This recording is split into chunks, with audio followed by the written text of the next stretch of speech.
For years, one phrase has kept resurfacing online, in courtrooms and in headlines: the Epstein files. Some people believe they hold explosive secrets. Others say they're misunderstood, and many don't actually know what they are, only that they sound important. So today, let's slow this down and ask a simple question. What are the Epstein files, really? And why do so many people believe they matter? Because this story isn't just about one man. It's about power, secrecy, and what happens when justice feels incomplete. Jeffrey Epstein was a wealthy financier who moved in elite social circles. Over the years, he built connections with powerful people in business, politics, and finance. In 2008, Epstein pleaded guilty to a prostitution-related offense involving a minor. He served a jail sentence under a plea deal that later became heavily criticized for being unusually lenient. More than a decade later, in 2019, Epstein was arrested again, this time on federal charges related to sex trafficking. Before his case could go to trial, Epstein died in jail while awaiting proceedings. His death was officially ruled a suicide, and with that, the criminal case against him ended. But the questions did not. Here's the most important thing to understand. There is no single document officially called the Epstein files. The phrase is a shorthand, a term people use to describe a collection of records connected to Epstein's legal cases and investigations. When people talk about the Epstein files, they're usually referring to things like court documents from civil lawsuits, depositions and sworn testimonies, flight logs and travel records, emails and contact lists submitted as evidence, investigative materials gathered by lawyers and journalists. Some of these records are public, some were sealed or partially redacted by courts, and others remain tied to unresolved legal matters. So when you hear the Epstein files, think a body of documents, not a secret folder waiting to be opened. A common question is, if these documents exist, why weren't they all released immediately? The answer lies in how legal systems work. Courts often seal records to protect the identities of victims, prevent unverified allegations from becoming public accusations, preserve due process during ongoing cases. In civil cases especially, a person's name can appear in testimony without any court ever determining guilt or wrongdoing. That distinction matters, but it also creates tension, because when documents stay sealed, people begin to wonder why. This is where the story becomes less about legal paperwork and more about public trust.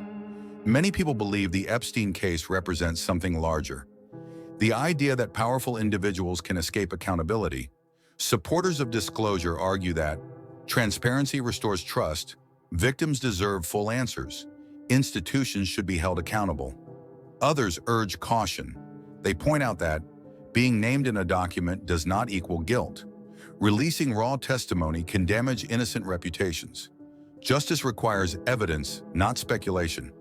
These two ideas, transparency and restraint, are constantly in tension, and the Epstein case sits right at the center of that debate.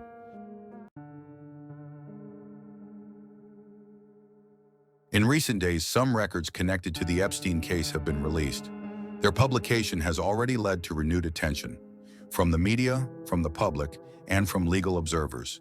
In some cases, individuals named in the documents have faced renewed scrutiny, and reputational consequences have followed.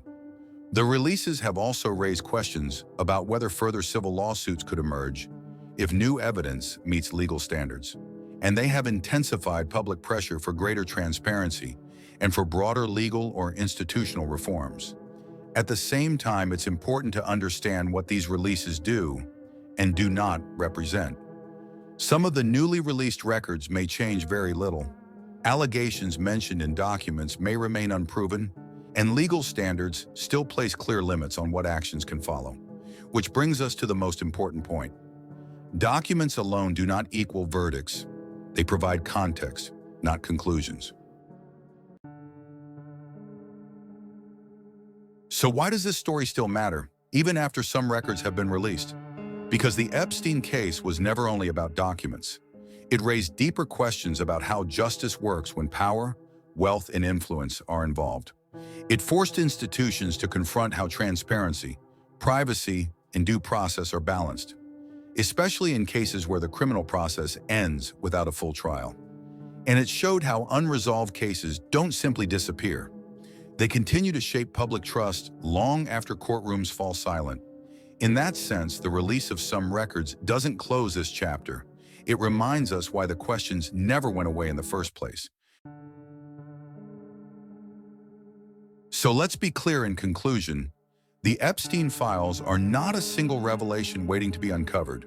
They are a growing body of legal and investigative records, released gradually, shaped by courts, and constrained by legal standards. Some have already entered the public record. Others may follow. But none of them, on their own, deliver simple answers. What they offer instead is context about how power operates, how justice can stall, and how trust is tested when cases end without resolution. That is why this story continues to matter. Transparency, on its own, is enough to restore trust? Or does accountability require something more? If thoughtful explanations like this matter to you, you'll find more of them here.